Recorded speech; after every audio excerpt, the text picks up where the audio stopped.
التست درايف للعربيه وهنوريكم العربيه دي ازاي عربيه فيري سمارت. دلوقتي هنعمل تيست للاكسلريشن بتاع العربيه. هنشوف العربيه بتتسارع من 0 ل 100 في كام ثانيه، مع العلم ان العربيه دي وزنها 2500 كيلو، 2 طن ونص، بتتحرك من على الارض. احنا دلوقتي على الدي، وفي الكنترولز هنجيب على الديكرس مود، ده اللي هو اسرع حاجه في التسارع في العربيه. هاني ماسك نفسك كويس. اوكي. 1 2 3.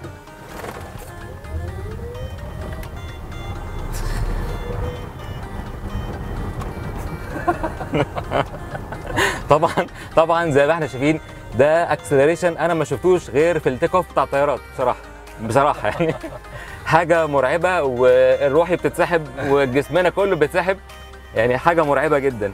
طبعا انا مش عارفين لسه احنا خدناها في كام ثانيه، بس ده هيبان في التصوير في الفيديو، واعتقد لو جربنا اكتر من مره ممكن نجيب سبيد او اكسلريشن احسن من كده. حاجه مذهله بصراحه، حاجه مذهله. كده الاوتو بايلوت شغال، انا سايب ايديا وسايب رجليا زي ما انتم شايفين. العربيه بتلف وتبعد عن الرصيف. هي العربيه ظابطه نفسها على العربيه اللي قدامها. لو العربيه اللي قدامها هدت العربيه هتهدي، لو العربيه اللي قدامها وقفت العربيه هتقف. زي ما انتم شايفين اهو، ايديا سايبه، العربيه بتلف الملف عادي جدا. حته زحمه في وسط الشارع، في طريق عادي جدا، ما فيهوش لينز، حتى ما فيش لينز على الارض، مفيش خطوط بيضاء على الارض. بترجع تظبط نفسها تاني في الخط الستريت.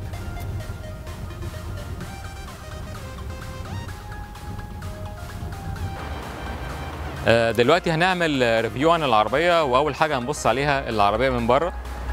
دلوقتي زي ما احنا شايفين ده الريموت بتاع العربيه، هو بالظبط على شكل العربيه التسلا، مش عارف هو باين في الكاميرا ولا لا. الريموت ده فيه 5 زراير. في الزرار اللي بيفتح الموتور، وهوريكم دلوقتي الموتور فيه ايه. في زرار بيفتح الشنطه، في زرار بيفتح الابواب الجانبيه دي، وفي الزرار اللي في السقف ده بيقفل الابواب كلها. انا اول ما اقرب من العربيه مفتاح في جيبي، العربيه بتعرف ان انا وصلت، الانوار بتنور والمرايات بتفتح. طبعا زي ما احنا شايفين الانوار كلها ليدات عشان توفر في الكهرباء. العربيه كلها فيها كاميرات من على الجنب وفي القوايم وفي الاكسدامات عشان بتوبزرف العربيه 360 درجه. زي ما احنا شايفين دي جنوط سبورت من 20 ل 22 انش حسب الطلب. الاوكر بيلت ان غطسه جوه العربيه عشان الايروداينامكس بتاع العربيه، في التسارع بتاعها مفيش حاجه تاثر بيها. الباب القداماني 1 كليك بيفتح الباب، وزي ما احنا شايفين الباب فريملس، ده العربيات السبورت كلها بيبقى الباب بتاعها فريملس. الباب الخلفي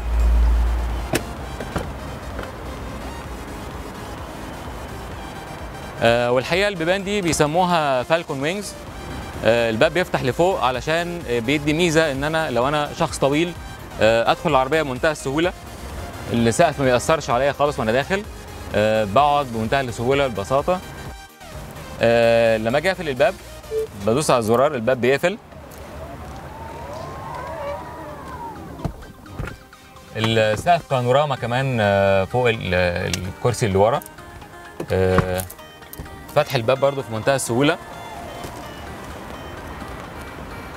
لو جينا نبص على ظهر العربيه في سبويلر، ده علشان ثبات العربيه في الجزء الخلفي.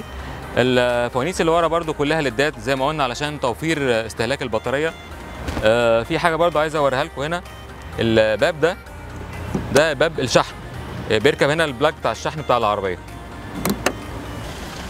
لو عايزين نبص على الشنطه بتاعت العربيه، طبعا زي ما احنا شايفين كل حاجه في العربيه بتشتغل بالكهرباء. العربيه دي بالمناسبه 6 سيتس، فيها 6 كراسي، وممكن كمان يبقى تجهيز اضافي تبقى 7 كراسي. وطبعا علشان الشاسيه بتاع العربيه طويل، ودي اكبر او اطول ويل بيز في العربيات تقريبا 200 متر 90، فبالتالي بقى عندنا صف ثالث من الكراسي، وعندنا مساحه كمان للتخزين جوه الشنطه. فبرضه لو انا عندي شنط اقدر احطها والكراسي كلها موجوده. لو جينا نبص على الكابوت بتاع العربيه، طبعا اي عربيه بنزين اللي هنا الكابوت فيه الموتور. العربيه دي علشان مفيش موتور هم مستغلين المساحه دي على انها شنطه اضافيه للعربيه. طبعا بيبقى محطوط فيها الكابل بتاع الشحن او احط فيه اي حاجه تانية انا عايزها. المواتير بتاع العربيه دي بتبقى على الاكسات بتاعت العربيه، الموتور هيدن على الاكس تحت، في موتور قدام وموتور ورا. عايز اوريكم كمان حاجه ظريفه جدا. انا اول ما ادخل العربيه ادوس فرامل الباب بيقفل اوتوماتيكلي، ودي حاجه ظريفه جدا للناس الكسلانين يعني. الديركسيون بتاع العربيه مالتي فانكشن، في كل الكنترولز بتاعت العربيه. الحقيقه العربيه كلها ما فيهاش زراير، كل الكنترولز في السكرين اللي في النص هنوريها لكم دلوقتي. هنا في السكرين اقدر اقفل الباب، باب السواق اتقفل. زي ما احنا شايفين هنا السكرين بتاعت العربيه دي سكرين 17 انش، فيها كل الكنترولز بتاعت العربيه، لان التابلو بتاع العربيه ما فيهوش اي زراير خالص. هي تسلا معتمدين على السكرين ان فيها كل حاجه. هنا الكنترولز بتاعت العربيه، اقدر اغير الدرايفنج مود، اقدر اغير السسبنشن، اعلي السسبنشن او اوطيه. هنا ده في كومفورت وستاندرد وسبورت. الحقيقه العربيه فيها حاجه قويه جدا او حاجه فيري سمارت، ان انا لما بدخل على مطب او بلاعه عاليه عن الارض فاقدر اعلي السسبنشن.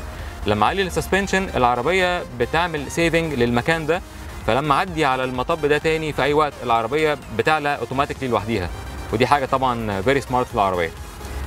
غير الكنترولز هنا في النافيجيشن سيستم بتاع العربيه، طول ما انا ماشي في نافيجيشن شغال معايا. فيها كمان الميوزك بتاعتي، اقدر اختار اي اغنيه او اي محطه اذاعه في العالم، لان هي شغاله على الساتلايت. يعني لو حبينا نختار هنا اي اغنيه، طبعا الساوند سيستم بتاع العربيه رهيب، في حوالي 17 سماعه هسمعكم دلوقتي.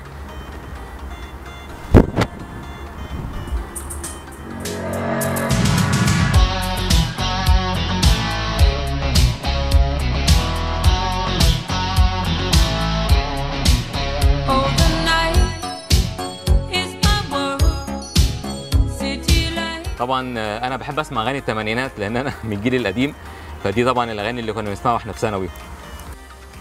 التابلو زي ما احنا شايفين فيري سبورتي، ده كربون فايبر والتابلو كله بالجلد، حاجه في منتهى الشياكه بصراحه. هوريكم كمان دلوقتي الكراسي.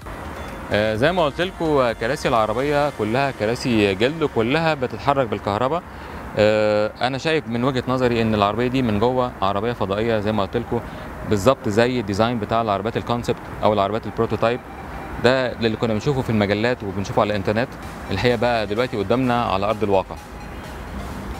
زي ما قلنا قبل كده العربيات التسلا كلها عربيات كاستمايزد، فالعربيه دي مطلوبه بالاوردر ان هي 6 كراسي، في كرسيين هنا وفي كرسيين في الصف الثالث. زي ما قلنا قبل كده الكراسي كلها الكنترولز بتاعتها كهرباء. عايز اوريكم كمان الكراسي اللي ورا دي كراسي لشخص كبير مش كراسي اطفال.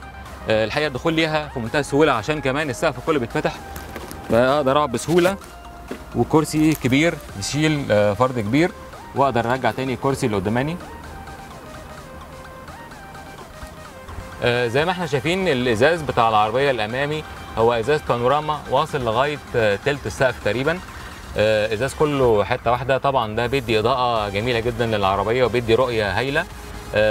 طبعا عشان العربيه كلها ازاز فهي مفيش شماسه في العربيه، بس هم برضو تسلا ما سابتش الموضوع ده، عملوا شماسه هنا بتنزل كده وتتفتح كده علشان لو الشمس جايه في وشي ما تضايقنيش. دلوقتي زي ما وعدناكم هنوريكم المفاجاه اللي قلنا لكم عليها، هتكون موجوده في اخر الحلقه، وهي التسلا دانس.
في نهاية الحلقة بنحب نشكر شركة ريفولتا ايجيبت ان هم اتاحوا لنا الفرصة ان احنا نعمل تيست درايف للتسلا، وده اول تيست درايف بيتعمل في مصر.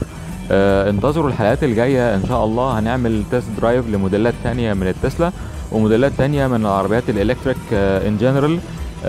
تابعوا معانا الفيديوهات على اليوتيوب شانل بتاع اوتو ادفايزر ايجيبت، اعملوا سبسكريبشن في الشانل علشان يجيلكم نوتيفيكيشن بالحلقات الجديدة اللي هتنزل. اشوفكم فيديوهات جديدة وباي باي.